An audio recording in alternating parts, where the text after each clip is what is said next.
एक समय की बात है। बादशाह अकबर ने अपने बेगम के जन्मदिन के लिए बहुत ही खूबसूरत और बेशकीमती हार बनवाया था। जब जन्मदिन आया तो बादशाह अकबर ने वह हार अपने बेगम को तोहफे में दिया, जो उसकी बेगम को बहुत पसंद आया।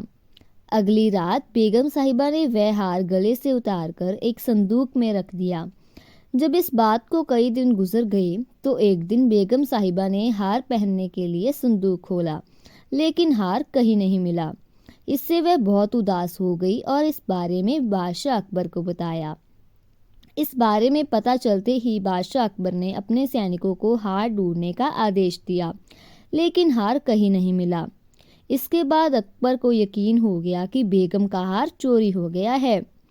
फिर अकबर ने बीरबल को महल में आने के लिए बुलावा भेजा।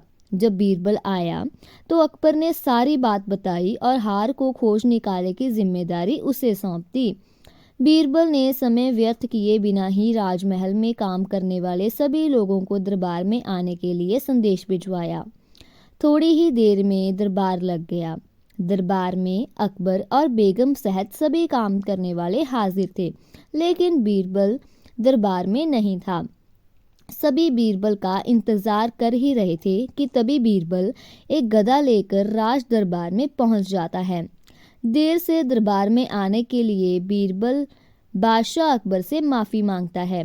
सभी सोचने लगते हैं कि बीरबल गधे को लेकर राज दरबार में क्यों आया है। फिर बीरबल बताता है कि यह गधा उसका दोस्त है और उसके पास जादुई शक्ति है। यह शाही हार चुराने वाले का नाम बता सकता है। इसके बाद बीरबल जादुई गधे को सबसे नज़दीक वाले कमरे में ले जाकर बांध देता है और कहता है कि सभी एक एक करके कमरे में जाएं और गधे की पूंछ पकड़कर चिल्लाएं, जहांपना मैंने चोरी नहीं की है। साथ ही बीरबल कहता है कि आप सभी की आवाज़ दरबार तक आनी चाहिए। सभी के पूंछ पकड़कर चिल्लाने के बाद आखिर में गधा बताएगा कि चोरी किसने की है। इसके बाद सभी कमरे के बाहर एक लाइन में खड़े हो गए और एक एक करके सभी ने कमरे में जाना शुरू कर दिया।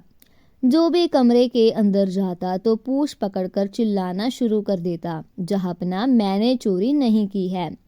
जब सभी का नंबर आ जाता है तो अंत में बीरबल कमरे में जाता है और कुछ देर बाद कमरे से बाहर आ जाता है। फिर बीरबल सभी काम करने वालों के पास जाकर उन्हें दोनों हाथ सामने करने को बोलता है और एक एक करके सभी के हाथ सूंघने लगता है। बीरबल की इस हरकत को देखकर सभी हैरान हो जाते हैं। ऐसे ही सूंघते सूंघते एक काम करने वाले का हाथ पकड़कर बीरबल जोर से बोलता है, जहांपना इसने चोरी की है। यह सुनकर अकबर बीरबल से कहते हैं, तुम इतने यकीन के साथ कैसे कह सकते हो कि चोरी इस सेवक ने ही की है? क्या तुम्हें जादुई गधे ने इसका नाम बताया है?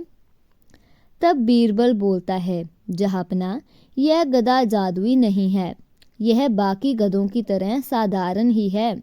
बस मैंने इस गधे की पूंछ पर एक खास तरह का इत्र लगाया है। सभी सेवकों ने गधे की पूंछ को पकड़ा, बस इस चोर को छोड़कर, इसलिए इसके हाथ से इत्र की खुशबू नहीं आ रही है। फिर चोर को पकड़ लिया गया और इससे चोरी के सभी सामान के साथ ही बेगम का हार भी बरामद कर लिया गया। बीरबल की इस अक्लमंदी की सभी ने सराहना की और बेगम ने खुश होकर बादशाह अकबर से उसे उपहार भी दिलवाया। तो दोस्तों, इस कहानी से हमें यह सीख मिलती है कि बुरे काम को कितना ही छुपा लो, लेकिन एक दिन सबको पता चल ही जाता है, इसलिए बुरे काम नहीं करने चाहिए। ऐसी और मज़ेदार कहानियाँ सुनने के लिए हमारे इस चैनल को लाइक एंड सब्सक्राइब करें। Thank you.